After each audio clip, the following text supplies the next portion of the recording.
Ito pala ang totoong planong regalo ni Kuya Jomar sa graduation ni Carla.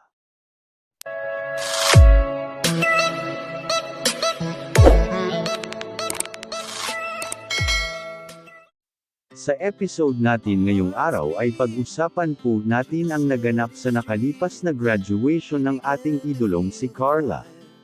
Na sa event na yon ay meron talagang ibang plano si Kuya Jomar na regalo sana kay Carla na hindi natin alam kung ano ang magiging reaksyon ng dalaga kung matanggap niya ang ganung regalo galing kay Kuya Jomar.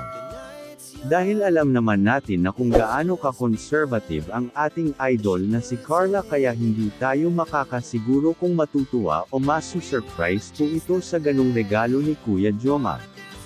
Dahil ang regalo na yun ay isang nakaw na halik sana kay Carla kung nagkataon na hindi pumasok ang dalawang K-boys. At dahil dun ay naudlot ang nakakakilig na plano sana ng binata na makahalik kay Carla.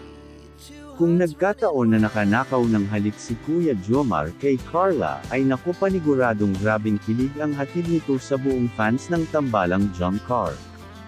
Dahil kitang-kita naman natin kung gaano kaganda ang ating idol na si Carla na kahit sino ay pwedeng magkakagusto sa kanya. Kaya ganoon na lamang ang pagkasabik ni Kuya Jomar na mahalikan ang dalaga. Actually tingin ko po ay gusto lang din iparamdam ni Kuya Jomar sa dalaga ang pagmamahal nito kaya naisip niya tung gawin na halikan si Carla. O mga Kalingap, kinilig ba kayo sa ginawang eksena ng ating dalawang idolo? Please comment down below, at pag-uusapan natin yan sa susunod na video. At bago po matapos ang kwentong ito ay nais ko po muna kayong lahat batiin ng isang mapagpalang araw para sa ating lahat.